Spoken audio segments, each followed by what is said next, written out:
And we're back to Mackin with Miles. So, as you know, it's voting season. It's time to vote. If you're here in New York, you know that they have, early voting in certain locations. I think we just stopped doing early voting yesterday here in New York, and now the actual election day is coming up, and, oh, man, it's about to be something. Now, you guys know, I'm not the best political analyst. I'm not, I don't have a side, I'm not Republican, I'm not Democrat, I'm not left, I'm not right, I'm not a communist, but I'm not a socialist, I'm not either or. I'm just having my political awakening and just figuring it out. I mean, I say I'm having my political awakening now, but that's honestly not the truth. If you really look back at me as a kid, at like 15 years old, I was heavy into Malcolm X, so I technically had a political awakening years ago. This is just a new level of political awakening, But, people, it is very important that you vote. It is your right to vote. There are a lot of people saying, oh, there's no point of voting. Nothing changed when we vote. Oh, they're just using us. Oh, what's the point of voting if they're not going to give us any tangibles? Which I agree. We need things. We should vote for the people that will give us the things that we want. And, politicians lie. They promise stuff all the time, and then a lot of times we don't get what we want. But it doesn't mean you can't try, Now, I can't tell you who to vote for because that's not my place. But it is important that you do vote, So take the opportunity, take it serious, Don't be like, remember that Eddie Murphy joke is Delirious where like some guys just vote just for like, not even for fun, as a goof, like, let's just go vote for Kanye West. Then we wake up on Wednesday, Kanye West is president because enough people wrote his name in. Who knows, I'm not going to lie, I would enjoy seeing Kanye as president, but, America ain't ready for that yet, But anywho, it's your God-given right, your American right to vote. So make sure you take the opportunity to vote because, who knows what's going to happen next? Who really knows? I do know one thing in the city, they're locking stuff down. They are boarding things up. They're like, yo, things may get bad, so we need extra security in case Trump wins. Like, not even if he loses. If he wins, we need to prepare for some shit to go down. So like, okay, what are they expecting? What are they planning? Let's everybody be vigilant, be prepared. This week is gonna be something else. People are like, oh, things are gonna change after the election day. Like, yeah, I do know that it takes a while for them to actually get the ballot together and actually count all the votes, and it's not going to end after election day. Because that was the case that do you remember the whole Al Gore and Bush situation? That didn't end overnight. Like.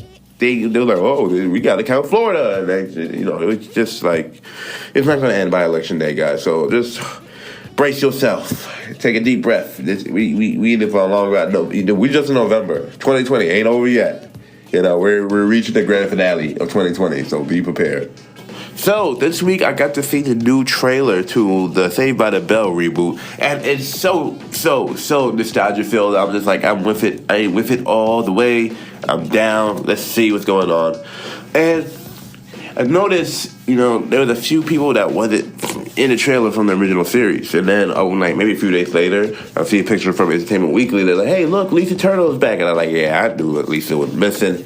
She ain't want to be black. I don't care. Not Lisa, the character, but the Lark Voorhees, the girl who played the character, she denied being black. But I'm like, how you gonna deny being black, girl? You black as day. Stop it. We see you black. Stop it. Put some color back in your skin, because she'll be white herself up and whatnot.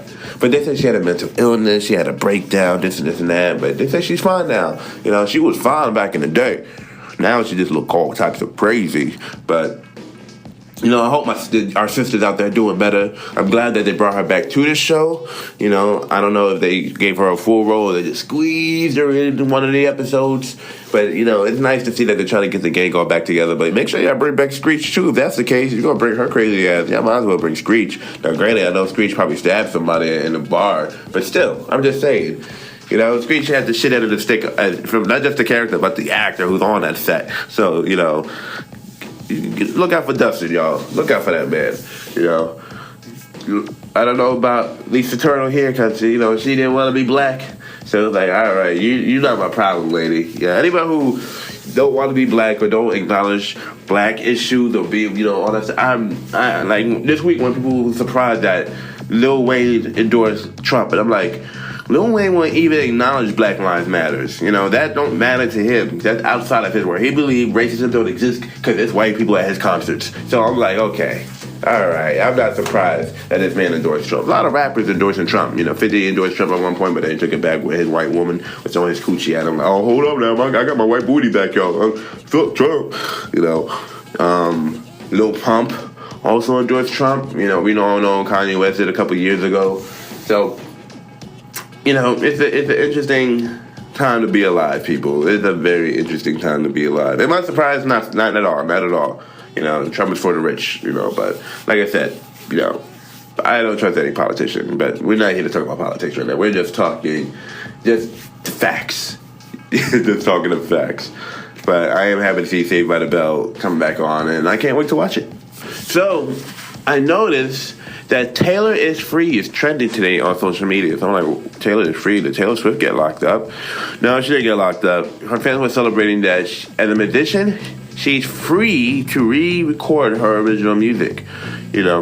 Last year she got into she wrote like this crazy statement, not crazy, but it was, legit. But, she was just saying that that Scooter Braun and Scott Bruchetta blocked her from using and performing her own songs since the pair were involved in the sale and purchase of her back catalog. Bruchetta is the founder of Swift's former label, Big Machine, who sold her catalog to Scott Braun's character, I don't know this man, Scooter Braun's company, as part of a $300 million deal, which included the ownership of her first 6 records from her 2006 self-titled debut album all the way down to 2017's Reputation album.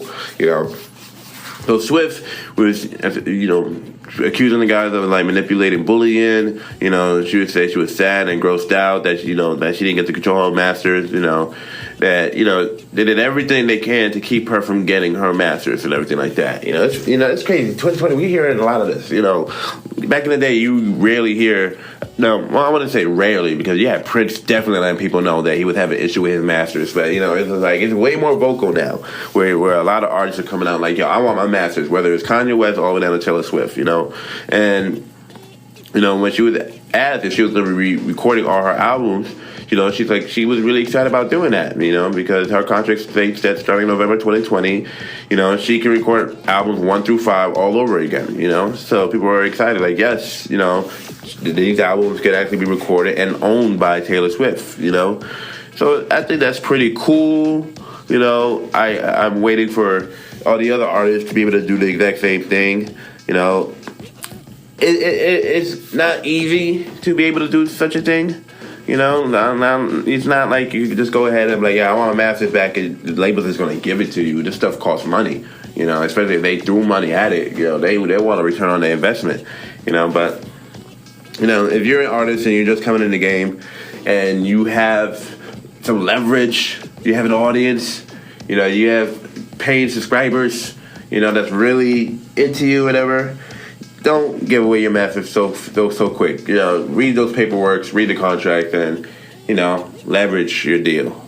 So I see the movie landscape is still changing a lot because the movie theaters aren't really open everywhere. I've been to the movies lately, only once. Trying to see what it looks like now after COVID, and it's definitely different. It's definitely quieter. Not quiet because the movies are still loud, but quiet as there's less people there. I went like 2 weeks ago, and it was definitely at 40% capacity. Not a lot of people, not a lot of staff. The movie theaters are gonna change. And that's why you see a lot of studios are changing with the times. You see Disney releasing their movies straight to Disney Plus now. Not all of it, but a couple of stuff that they feel like you figure that that's a write-off. Netflix and Apple are trying to get a new James Bond movie, and MGM, and I'm like, oh, nah, y'all gotta at least come with like $600 million if you want James Bond. Speaking of James Bond, rest in peace to Sean Connery. He died yesterday morning. It was announced that he died yesterday morning. I have no clue when Sean Connery died. I was wondering if the man was still alive. So shout out to Sean Connery, the original OG James Bond. So it's an interesting time because I'm watching all these other movies, being set up. Like Michael Bay directed a movie during pandemic. And people are just like, that's just in poor taste because it takes place in the future where there's COVID-23, and it's like, Jesus, can we get through COVID-19 first? You know, and that's just, I think the sign to come. Oh man, brace yourselves, guys, brace yourselves. We in a long weather here. It's a long haul, but you know, there's still people getting deals. People are still making plans for production. It's like, okay, I wonder how things gonna work because even movies like Jurassic Park that they're shooting out and Batman, the new one that they're shooting right now, people are having issues of just like, you know, they're like, oh shit, someone got COVID, time to shut down production again. Like, it's been happening. It has been happening. So it is interesting to see what is going to come next. You know, I'm seeing that Jordan Peele is about to produce the remake of The People Under the Stairs, which I love the original movie from Wes Craven. So I'm like, okay, I wonder where this movie going to come out. Is this going to come out in theaters, or is this going to go straight to Peacock or something? Like, how is this going to work? You know, like, how, I just don't, you know, Coming to America 2 is coming out next month in theaters. Nope, now it's showing up on Amazon Prime. You know, they say it with Borat. Borat 2 just showed up on Amazon Prime. You know, so a lot of these movies that's going to be made for theaters are no longer going to be going to theaters. So it's like, okay, this is the state of things to come. This is how things are going to go from now on. Am I going to have to stream every new movie? Because right now in the movie theaters, there's nothing but old stuff in there, you know. Unless you feel like watching some old stuff, you know, it's rare you're going to find a new movie to watch in theaters right now. And everything that's coming out online, I guarantee, if you thought we had nothing but remakes and reboots now, it's going to get worse if everything is streaming because they're going to want to make sure that people know the property that they're advertising so people can tune in. So, like, you know, we're going to keep seeing reboots and remakes. And it's just, like, I just found out that they're doing a sequel to Hocus Pocus. Disney is going to do a Hocus Pocus sequel. So you already know where things are going to go. I'm excited, but at the same time, I'm not.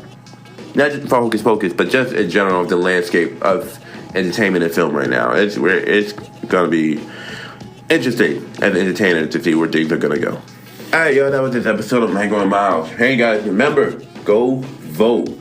This is your opportunity to try to make a difference. You know, some people will tell you it doesn't make a difference. You never know unless you try. Until next time, much love, God bless, 2 pieces of grease. I'll see you later.